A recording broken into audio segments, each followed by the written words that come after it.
అందరికీ నమస్తే అండి. నా పేరు అనిల్ కేత. జనగలం ప్రేక్షకులకు స్వాగతం.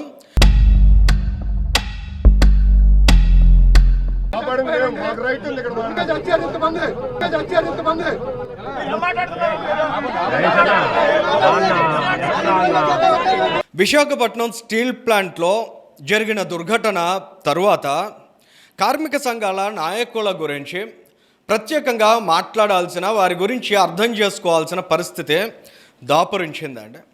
విశాఖపట్నం స్టీల్ ప్లాంట్ ప్రైవేటీకరణ చేస్తామనే నాడు కేంద్ర ప్రభుత్వం ప్రకటించిన నాటి నుంచి కార్మిక సంఘ నాయకుల వైఖరి ధోరణిని స్పష్టంగా ఒక జర్నలిస్ట్గా, రిపోర్టర్గా, క్షేత్రస్థాయిలో ఉండే గమనించినటువంటి వ్యక్తిగా కొన్ని వాస్తవాలను మేము ముందుంచే ప్రయత్నాన్ని చేస్తున్నాం.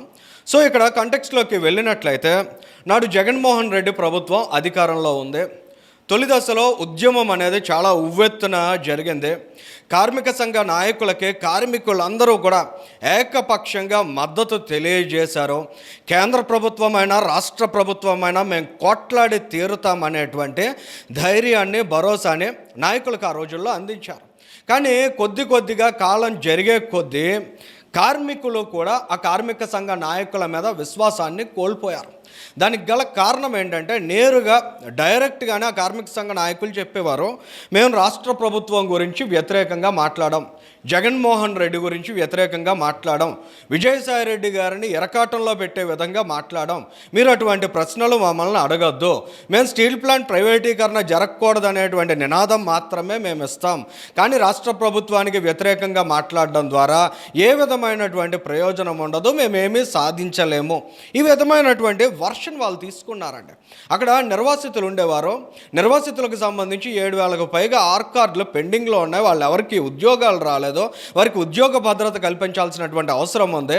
మరోవైపు ప్రైవేటీకరణకు సంబంధించినటువంటి అంశం తెర మీదకు వచ్చింది.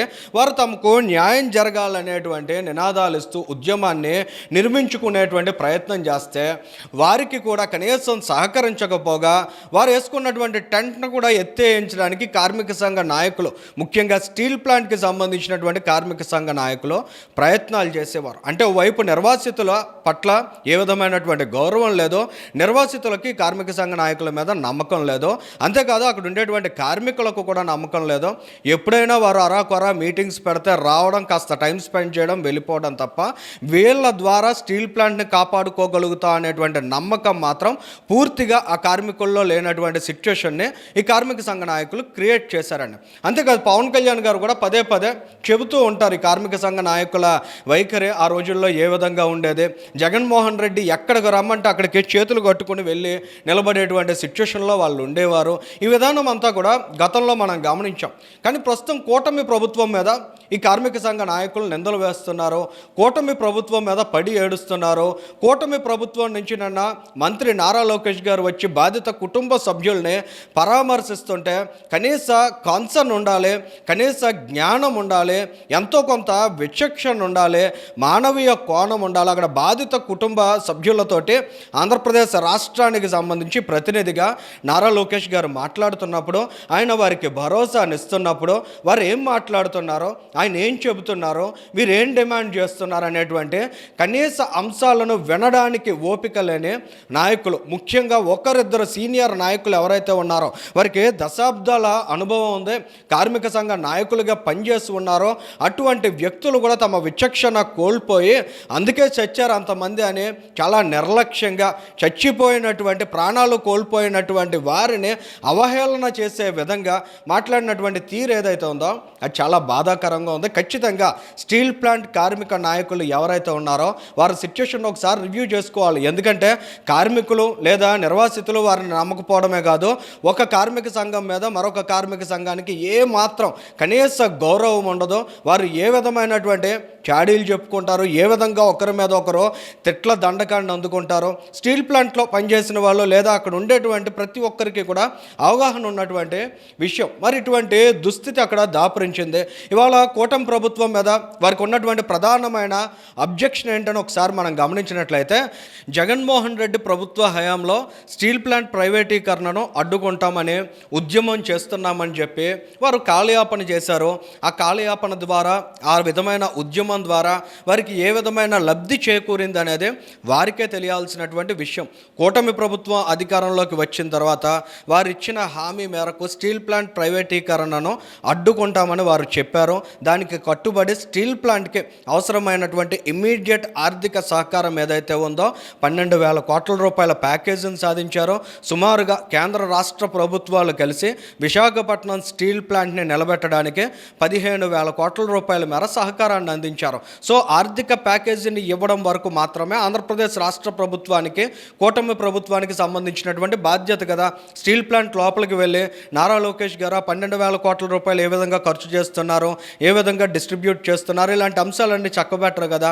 అక్కడ ఉండేటువంటి కార్మిక సంఘ నాయకులు ఎవరైతే ఉన్నారో, అక్కడ ఉండేటువంటి యాజమాన్యం ఎవరైతే ఉన్నారో, ఈ యాజమాన్యం కార్మిక సంఘ నాయకులు కలిసి కూర్చొని నిర్ణయించాల్సినటువంటి అంశాలు, మెయింటెనెన్స్ మీద ఎంత ఖర్చు పెట్టాలి, అక్కడ ఉండేటువంటి ఇన్ఫ్రాస్ట్రక్చర్ని ఏ విధంగా మనం కాపాడుకోవాలి, మనం ప్రొడక్షన్ పెంచే దిశగా అడుగులు వేస్తున్నాం, అటువంటి అడుగులు వేసేటువంటి క్రమంలో ఏ విధమైనటువంటి జాగ్రత్తలు మనం తీసుకోవాలి, రానున్న రోజుల్లో ప్రమాదాలు జరగకుండా ఏ విధంగా నిలువరించుకోవాలి, దీని మీద సంపూర్ణమైనటువంటి అవగాహన ఎవరికి ఉంటుంది? కార్మిక సంఘ నాయకులకు ఉంటుంది, దశాబ్దాలుగా అక్కడ పనిచేస్తున్నటువంటి కార్మికులకు ఉంటుంది.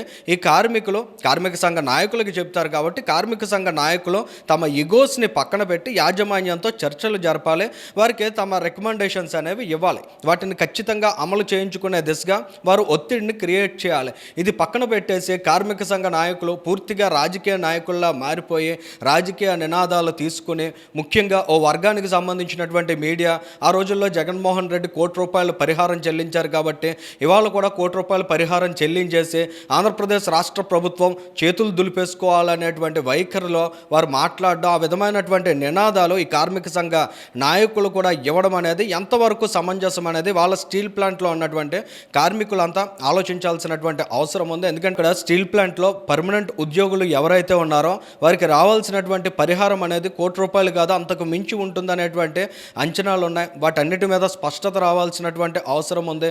ఇక్కడ కాంట్రాక్ట్గా పనిచేస్తున్నటువంటి లేబర్ ఎవరైతే ఉన్నారో, ఉద్యోగులు ఎవరైతే ఉన్నారో వారికి సంబంధించి కూడా వారి కుటుంబంలో ఒకరికి పర్మనెంట్ ఉద్యోగం, శాశ్వత ఉద్యోగం కల్పిస్తామనేటువంటి హామీని కూడా కేంద్ర ఉక్కు శాఖ మంత్రి ఇచ్చారు. ఇటువంటి పరిస్థితి ఉన్నప్పుడు రాష్ట్ర ప్రభుత్వం కూడా ఇక్కడ ఏం జరుగుతుందనే అంశాలను ఒకసారి గమనించిన తర్వాత పరిహారానికి సంబంధించినటువంటి ఒక క్లారిటీకి రాగలుగుతుంది. కానీ అక్కడ ప్రమాద దుర్ఘటన జరిగిన రోజే అక్కడ బాధిత కుటుంబ సభ్యులకి భరోసానివ్వాలి, వారికి ధైర్యాన్ని చెప్పాలి. అటువంటి ప్రయత్నం చేస్తున్నటువంటి క్రమంలో కూడా ఈ ప్యాకేజీ లెక్కలు వేయడం, ఈ పరిహారానికి సంబంధించినటువంటి ప్రకటనలకు మాత్రమే కార్మిక సంఘ నాయకులు పరిమితమైపోయి ఆలోచనలు చేయడం అనేది కార్మికుల పట్ల వారికి ఎంత చిత్తశుద్ధి ఉంది అనే ప్రశ్నలను కూడా లేవనెత్తుతున్నాయి. ఏది ఏమైనా నిన్న జరిగినటువంటి పరిణామాలు, ముఖ్యంగా మంత్రి నారా లోకేష్ గారు అక్కడ బాధిత కుటుంబ సభ్యులకు జరిగినటువంటి నష్టం పట్ల ఆయన ఆవేదనతో మాట్లాడుతున్నటువంటి క్రమంలో ఈ విధమైనటువంటి యాగిని అక్కడ కార్మిక సంఘ నాయకులు చేయడం, తద్వారా ఓ రాజకీయ పార్టీకి లబ్ధిని చేకూర్చే విధంగా వారు వ్యవహరించడం, ప్రవర్తించడం అనేది నిజంగా చాలా చిన్నతనంగా అనిపించింది. ఏది ఏమైనా ఈ తరహా ఆలోచనలు, ఈ విధమైనటువంటి రాజకీయ నిరసనలో భవిష్యత్తులో అయినా పునరావృతం కాకుండా కార్మిక సంఘ నాయకులు ఆలోచనలు చేయాల్సినటువంటి అవసరం అయితే కనిపిస్తోంది. ఈ వీడియోకి సంబంధించి మీ అభిప్రాయాన్ని కూడా కామెంట్ చేయండి. Thank you.